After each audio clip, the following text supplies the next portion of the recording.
নমস্কার দর্শক বন্ধুগণ, সাধক জীবন চ্যানেলে সকলকে স্বাগত জানাই।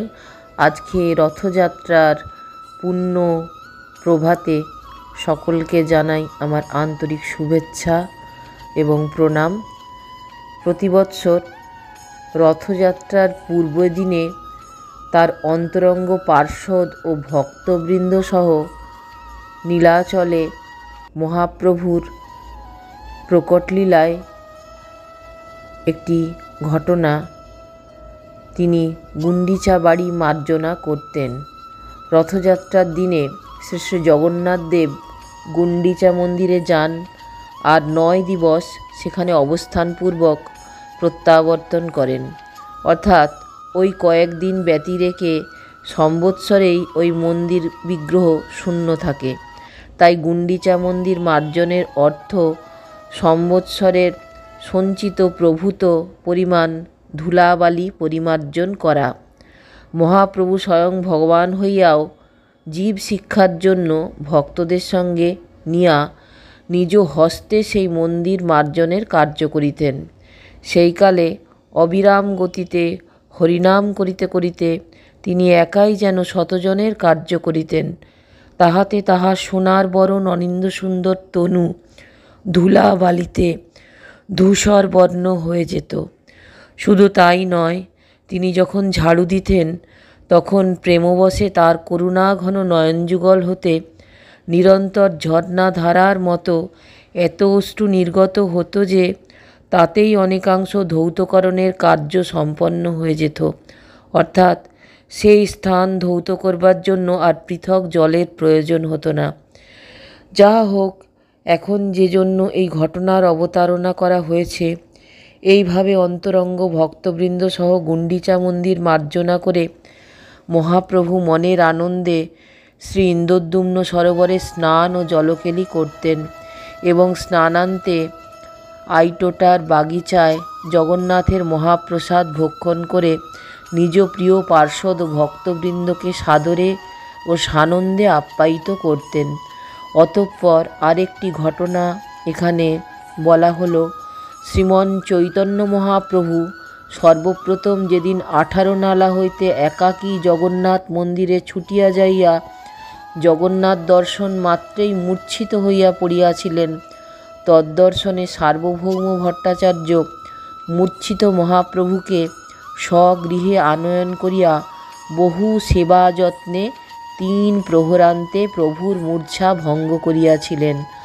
অতঃপর সার্বভৌম ভট্টাচার্য গৃহাগত ভক্তদের সাথে কত কথোপকথন করিলেন।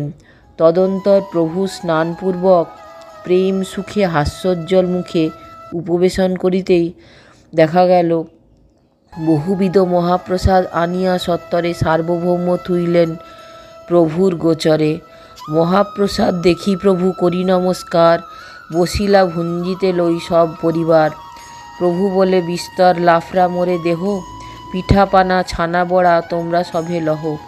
এত বলি প্রভু মহাপ্রেম রসে, লাফরা খায়েন প্রভু ভক্তগণ হাসে। এই ঘটনার মাধ্যমে পরিষ্কার পরিলক্ষিত হইতেছে প্রেমের ঠাকুর মহাপ্রভু মহাপ্রসাদ দর্শন করবার সঙ্গে সঙ্গে মহাপ্রসাদকে ভক্তিভাবে প্রণতি নিবেদন করেছেন।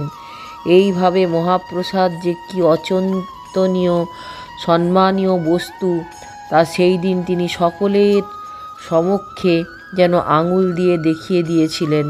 অতএব এই ঘটনার আলোকে অবশ্যই বলা যায় যে ঘটনাক্রমে যখন যেখানে যে অবস্থাতেই আমরা মহাপ্রসাদ দর্শন করি না কেন, সঙ্গে সঙ্গে তার প্রতি সশ্রদ্ধ চিত্তে প্রণতি নিবেদন করা অবশ্যই কর্তব্য, আর তা প্রাপ্তির সঙ্গে সঙ্গেই ভক্ষিতব্য।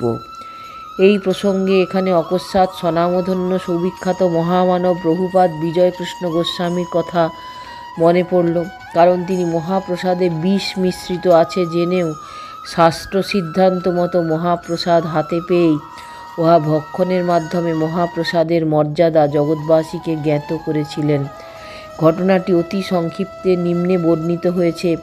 সমগ্র ভারতবরেণ্য প্রভুপাদ শ্রী শ্রী বিজয়কৃষ্ণ গোস্বামী প্রভু যখন নীলাচলে নিজ আশ্রমে অবস্থান করছিলেন, যেটি কিনা জটিয়া বাবা সমাধি আশ্রম নামে পুরীতে অবস্থিত। সেই সময়ে তার যথেষ্ট বয়স হয়েছিল এবং শারীরিক অবস্থাও ভালো ছিল না। একদিন প্রভাতকালে সদলবলে এক ভক্তগৃহে অবস্থান করেছিলেন। এমন সময় এক অজ্ঞাত পরিচয় ব্যক্তি পাণ্ডা পরিচয় দিয়া ওই গৃহে প্রবেশ করেন এবং তার ঝুলি হতে জগন্নাথের প্রসাদী নাড়ু বাহির করে গোস্বামী প্রভুর হাতে দেন আর মাথা ঝাঁকিয়ে বলেন, জগন্নাথের মহাপ্রসাদ, পাওয়া মাত্রই ভক্ষণ করিতে হয়, খেয়ে নিন বলিয়ে দ্রুত প্রস্থান করেন। নীলাচলে গোস্বামী প্রভু জটিয়া বাবা নামেই বিখ্যাত ছিলেন, কারণ তার মস্তকোপরি ছিল বিশাল সুদৃশ্য জটাভার। তবে তার বিশাল আধ্যাত্মিক চেতনা ও অলৌকিক ভজন সুখ্যাতিতে দলে দলে মানুষ তার শ্রীচরণ দর্শন বাসনায় আকৃষ্ট হয়ে নীলাচলে একদল প্রভাবশালী ব্যক্তি ঈর্ষান্বিত হয়ে প্রভুপাদের জীবন্যাসের হীন চক্রান্তে জড়িয়ে পড়েন। অন্তর্যামী বিজয়কৃষ্ণ প্রভুজি জানতেন তাকে প্রদত্ত সেই প্রসাদী নাড়ুতে বিষ মেশানো রয়েছে এবং এইভাবেই তার জীবননাট্যের যবনিকা পতন ঘটবে, তাই বিধিলিপি। তাই সেদিন সেখানেই জগৎপ্রভু জগন্নাথকে স্মরণ করে তার মহাপ্রসাদে মান্যতা দিতে দিতে বিষ মিশ্রিত নাড়ু তৎক্ষণাৎ গলাধঃকরণ করেন এবং নিজ আশ্রমে ফিরেই অচৈতন্য হয়ে পড়েন। অতঃপর তদীয় ভক্তবৃন্দের আপ্রাণ প্রচেষ্টায় এবং চিকিৎসকদের চিকিৎসায়ও তার জ্ঞান ফিরল না, আর উঠে বসতে সমর্থ হন নাই। এইভাবে 1 মাস কাল রোগশয্যায় থেকে বিষক্রিয়ায় জর্জরিত হয়ে অবশেষে শ্রী শ্রী জগন্নাথের শ্রীপাদপদ্মে স্মরণ করতে করতে নিজ অভীষ্ট লোকান্তরে গমন করেন। অদ্বিতীয় পরমেশ্বর শ্রী শ্রী জগন্নাথ দেবের মহাপ্রসাদের মাহাত্ম্য সম্পর্কে অতঃপর জগন্নাথ দেবেরই কৃপাধন্য উৎকলাধিপতি রাজা পুরুষোত্তমের কথা বিশেষভাবে মনে পড়ল। কারণ মহাপ্রসাদ যে কি অচিন্তনীয় সম্মানের বস্তু তা তিনি একটি ঘটনার মাধ্যমে সমগ্র জগৎজীবের চক্ষে যেন আঙুল দিয়ে দেখিয়ে দিয়ে গেছেন। ভক্ত ও ভক্তি জগতে সুবিখ্যাত শ্রী শ্রী ভক্তমাল গ্রন্থের 13 মালায় উল্লেখিত এই ঘটনাটি এক্ষণে অতি সংক্ষিপ্ত বর্ণনা করা হলো। একদিন রাজা পুরুষোত্তম মহানন্দে পাশা খেলায় মত্ত ছিলেন, আর ইতবৎসরে মন্দিরের পাণ্ডা এসে রাজাকে জগন্নাথের মহাপ্রসাদ প্রদানপূর্বক আশীর্বাদ করে চলে গেলেন। সেই সময়ে রাজা পাশা খেলায় অতিশয় বিভোর থাকায় ভ্রমক্রমে বাম হস্তেই সেই মহাপ্রসাদ গ্রহণ করেছিলেন। এর অব্যাহতি পরে বাম হস্তে মহাপ্রসাদ গ্রহণ করে তিনি যে মহা অপরাধের কার্য করেছেন বুঝতেই ইস ইস শব্দ করতে করতে জিহ্বা দংশন করলেন এবং পরক্ষণেই বলতে লাগলেন, ব্রহ্মার দুর্লভ বস্তু যে মহাপ্রসাদ, বাম হস্তে লইনু কইনু বড়ই প্রমাদ। এই অপরাধ যেন এই 2 হস্ত ছেদন করিতে হয় অবশ্য প্রশস্ত।